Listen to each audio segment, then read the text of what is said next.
Hey, thanks for stopping by the channel. I'm Devon and I am a marriage coach and I help couples improve their communication, their connection, and their affection. On today's episode, we're talking to author and speaker Julie Menanno. She's a licensed marriage and family therapist, and her recent book, is called Secure Love. And this book is really a how to guide for couples finding their way to a place of secure attachment and security in their relationship.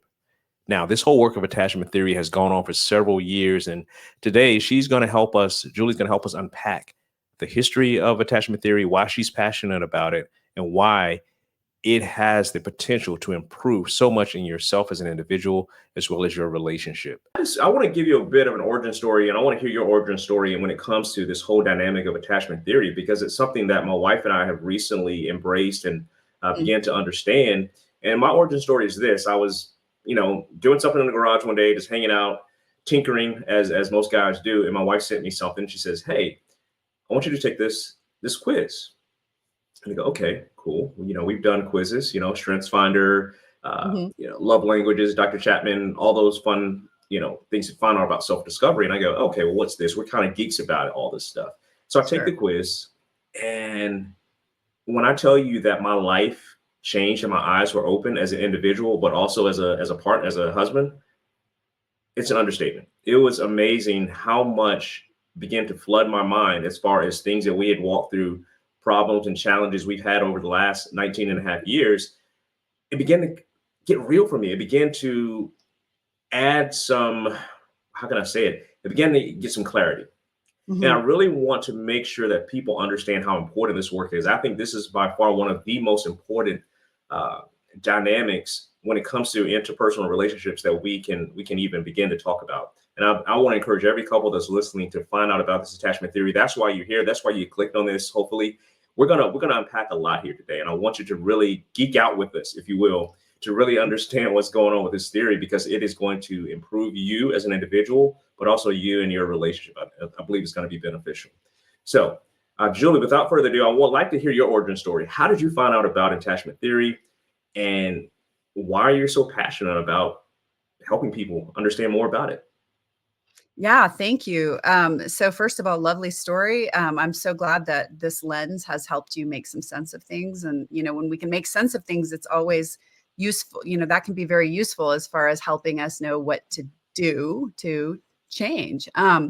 So I went back, I had 6 children. My youngest was 1. I had always had a desire to become a therapist from a very young age. Just life kind of took me in different directions.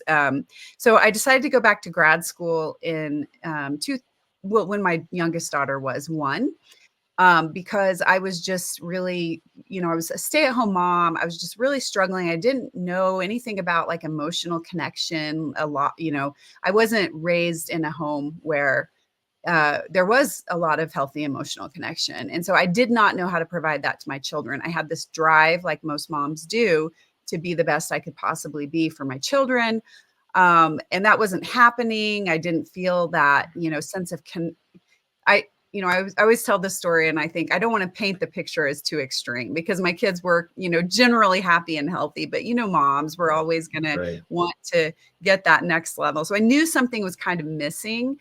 And so I decided that I also really needed to be doing something out of the house. I was not functioning well, just being home with the kids all day. It was kind of isolating for me. So I decided to go back to grad school, and I immediately latched on to this type of therapy called object relations, which goes back. These object relations writers were writing in the, the 30s and the 40s. And it was kind of a paradigm shift from, okay, people are just kind of born with their pathological issues that cause anxiety and all these things, to, oh, there's so much that's going on in childhood that is contributing to these problems in adulthood. And that just was, made so much sense to me. And so I just sort of dove into that. It wasn't being taught in my program very directly. So I just was kind of like doing my own stuff on the side. I mean, learning what the program was teaching me, getting that done, and then really doing my own learning journey when I had time. And relations quickly goes into attachment theory. I mean, attachment theory was created in the 1940s. And it continued to gain momentum, and then it started being researched. And now it is the most researched backed modality in all of psychology. So anyway, latched onto that, fell in love with attachment theory. It just all of a sudden, like everything in the world regarding relationships made sense to me. If you really want to play a fun game, I can sort of make everything in the world circle back to attachment theory. That I won't bore you with that. But anyway, so it just immediately started helping me. And, ironically, I did this for my relationship with my kids, but of course that's improved my relationship with my husband. And I did not want to be a couples therapist, had absolutely zero interest in that. But then once I got my degree, I had to start seeing couples for the licensing hours that were required to get. So my first couple, and I thought, wow, this is really, really hard, but I could see how it could be really kind of interesting and challenging and fulfilling. And so I just immediately kind of dropped everything and flew out here to Montana, where I live now. At the time I was living in LA, and because I knew of EFT, I knew EFT was working with attachment theory. And so Bozeman happened to have the first training happening, in the US on that day. And so I flew out, fell in love with EFT, fell in love with Montana, and I never went back to individuals after that. From that point forward, I have just been specializing in couples work. And if I really narrow it down to what I like about it, it's that, first of all, it's just very emotionally engaging and very intellectually engaging, which is two zones I enjoy being in. And then the other reasons is,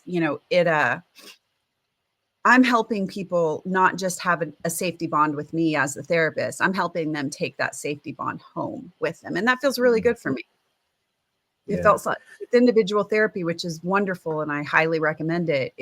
Something did for me feel like it was kind of missing, because I wasn't, able to work with both the partners when I'm just working with one. Yeah. Wow. What I got from that story is that you have the same moment I had, as far as you hear about attachment theory, you learn about it, and then you throw yourself head first all the way into the deep end of the pool, to the point you move from an entire state to another state because of this work. That's how impactful it was for you, right?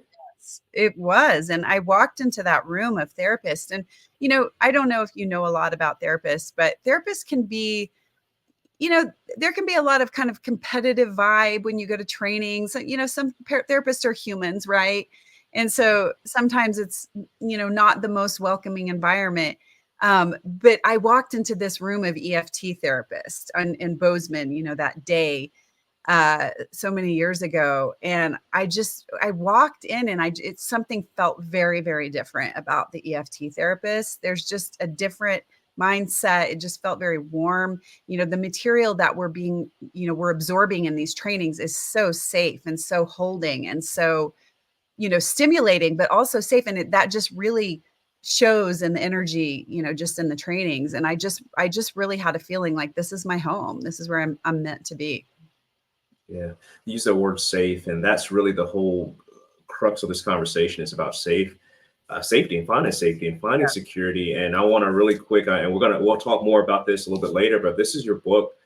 Just picked up a copy of it, Secure Love: Create a Relationship That Lasts a Lifetime, by Julie Menanno. And I am 2 chapters in, and mind blown. Again, I shared with you earlier that this highlighter is running dry, because it's one of those books where you read it, and almost every line you just want to highlight, because it provides that area, that realm of safety, and it gives you almost a cheat code. Why have I been going around this same rose bush so many times in so many ways? Why do we keep, if you're in this situation, like a lot of us are in with our kids, you mentioned kids or a spouse, we keep coming up against the same issue. And I always ask couples, when you come up against a similar issue, it's one or two things happening. It's one common or two common denominators. If you're in a relationship, it's you and your spouse. So one of you, that you're the problem, you're the common denominator. And Mhm. this work is not just about relationship. This work starts with, it sounds like you're saying the individual. It y Is that correct? Right? Is that You know, accurate? it's hard okay, it's hard to say because we are, almost like equal parts individual relational.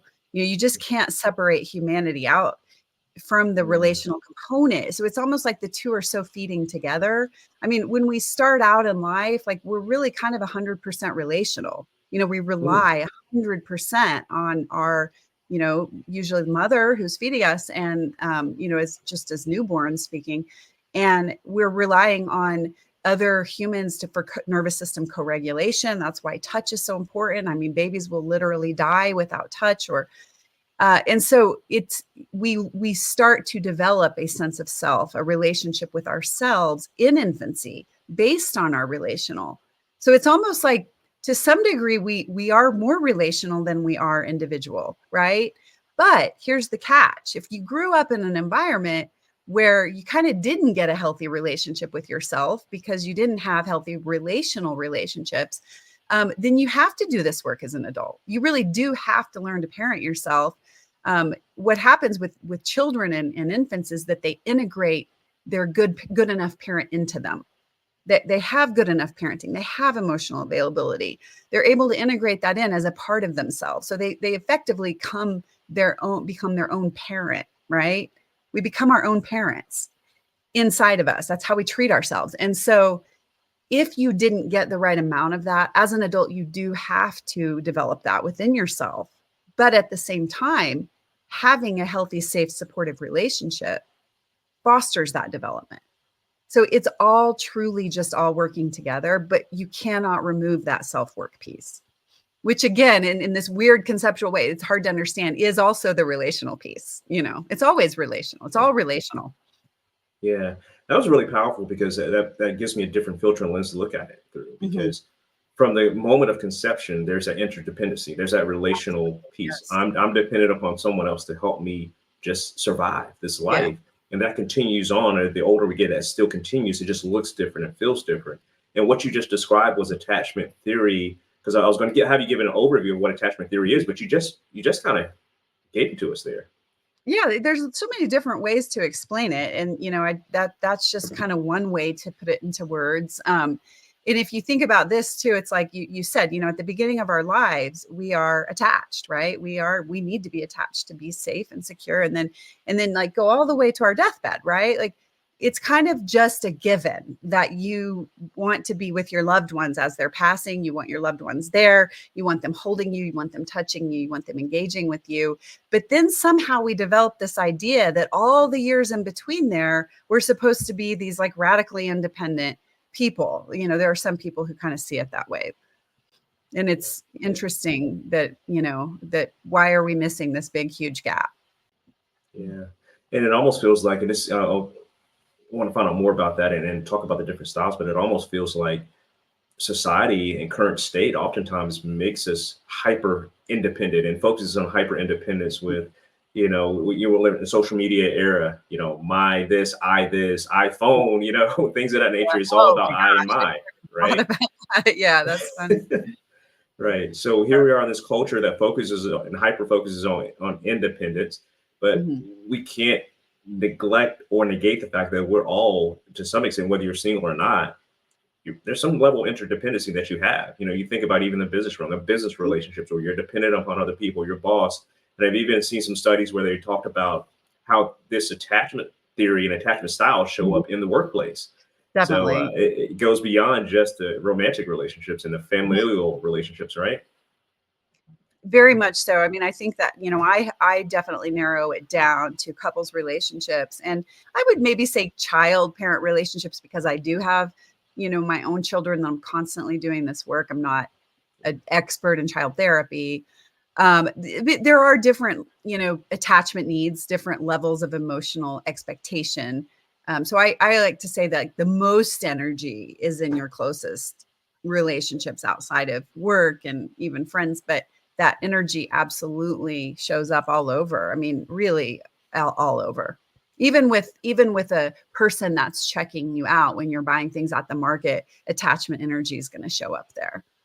If they send you a signal that they're not happy with you or you did something wrong. I mean, think about it. Some people are going to start getting flustered and wonder what they did wrong. And some people are just going to, ignore it. And, some people might be more secure and say, is everything okay? Like, am I, so Right. it's always Right. there. It's always alive.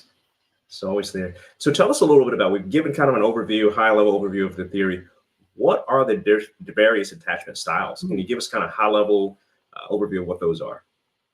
Yeah. So, okay. So we have, if you think about attachment, right, it is, a secure attachment is a relationship between two people. And we're going to just use the romantic relationship as our context here, since that's what I do, where both partners feel emotionally connected and emotionally safe with each other, right?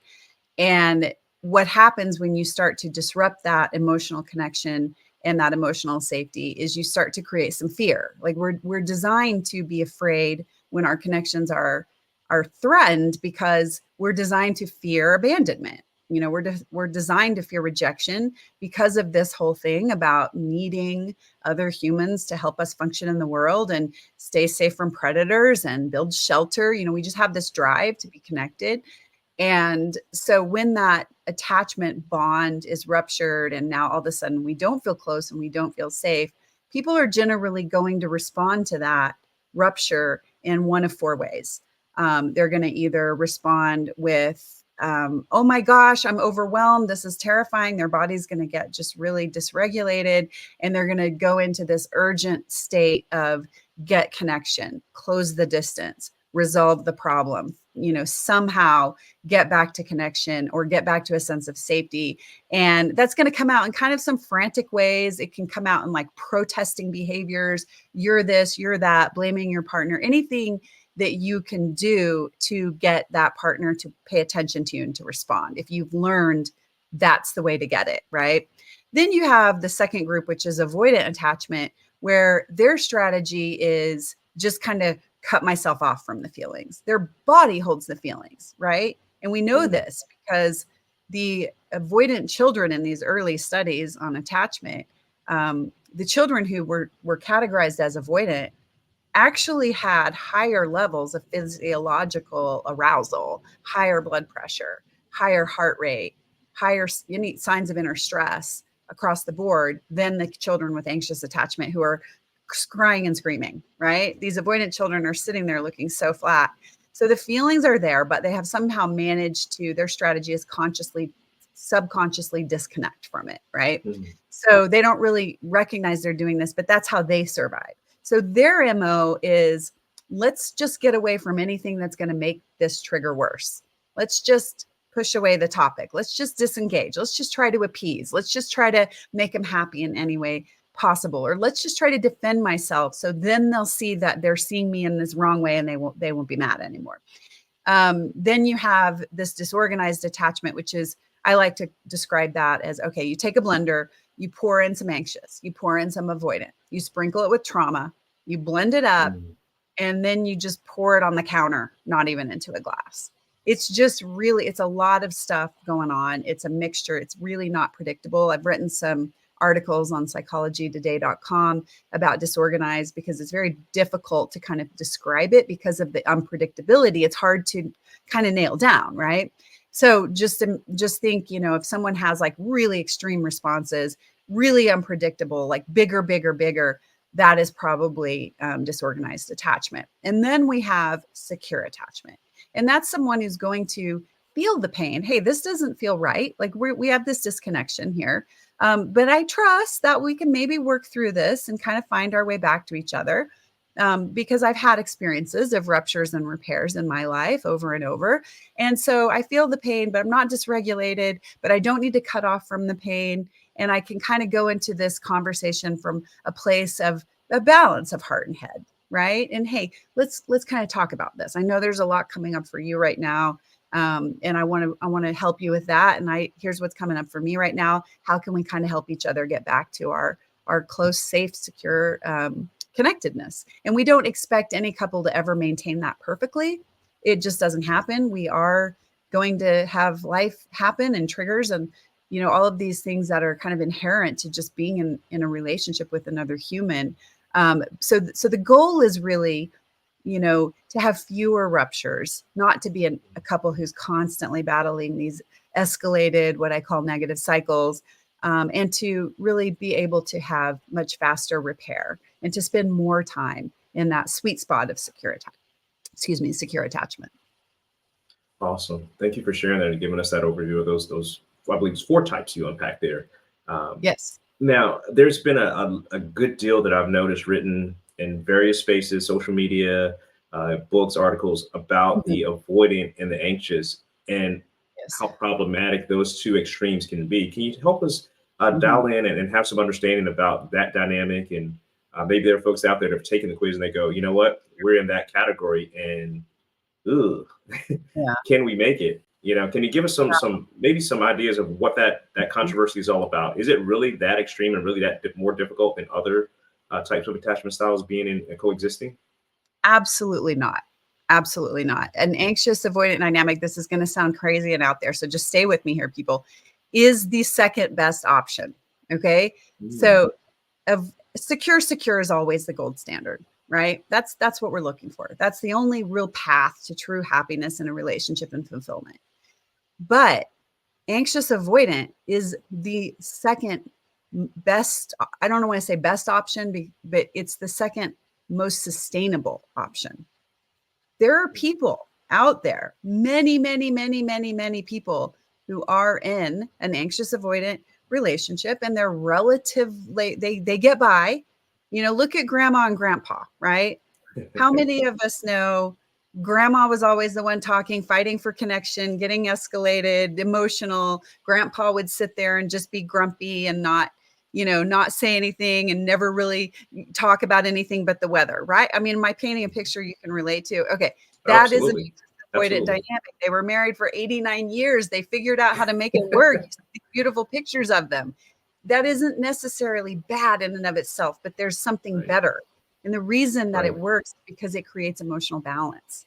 If we have two avoidance, there's not emotional. Remember I said the anxious partner is fighting for closing the distance. If nobody's fighting to close the distance, this is a dead relationship. Now, if we Mm, have two anxious interesting. partners where both are constantly in a state of fight, that's too much energy. It's not sustainable. It's just constant. Most people don't stick around for that. Most people in avoidant, it just, they do exist, right? But they're usually staying together for other reasons than just kind of like love and so what happens is either if you have this avoidant or you have this anxious, they're either just going to break up because it's just not going to work, or someone is going to shift into an anxious role to fight to close the distance, and someone is going to shift into an avoidant role to keep the temperature down. And so again, is that ideal? Absolutely not. But it is also not a death sentence. And I just want people to know that, because virtually every single couple I work with, you can distill them down into having somewhat, at least to some degree, of an anxious avoidant dynamic. And 95% of them have a very clear cut anxious avoidant dynamic. And my job is to move them to secure. Yeah, yeah. That's the destination is secure. We all have one of these styles. We're all operating in some paradigm with those four styles you talked about. And now that we have this work, this understanding, you and I have this understanding. Some of the folks that are listening have it. How important would you say this is to getting to a secure place? Understanding attachment theory, taking the quiz, all of that fun stuff. How important is this work to making a place of security in your relationship? On a scale of 1 to 10, 10 Mhm. being it's vital, one Mhm. being it's not important at all. Well, let me ask you this. How important is it to be as physically healthy as possible?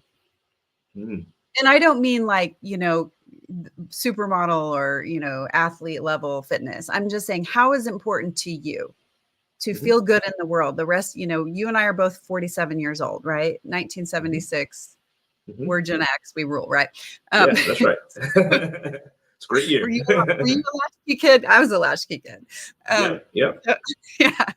So yeah, so it's like that. The answer is there. It's like, how much do you want to live your life in a healthy body and be able to enjoy the world around you, and, not feel sick and yucky all the time, or not have periods of feeling sick. The same logic applies. It's like, how much do you want to feel fulfilled in the world? How much of your life do you want to spend fighting or bickering with your partner? How much emotional connection do you want? How much do you want to be able to go on a vacation and explore the world and feel good and connected with each other? So it's really a question of like, what do you want out of life? And so for me, that answer is a 10. Yeah, I would agree. It's 100%. Yeah. I would say 10. 100% agree that it's a 10. All right. Yeah. All right. I told you that would be good information. Julie helped us understand what attachment theory is. And there's a lot more to be said. There's a second half of this conversation that's coming. But I really want you to understand why we do what we do here on this channel. We create content like this just for you because we don't want there to be any barrier to you improving yourself and improving your relationship. So please like, share, and subscribe. And if you want to get notified when we post content like this, just hit the bell and personalize that, and you'll get a notification every time. So thank you again for stopping by the channel, and we'll be back to talk with Julie and finish up this conversation in part 2 of our interview with her.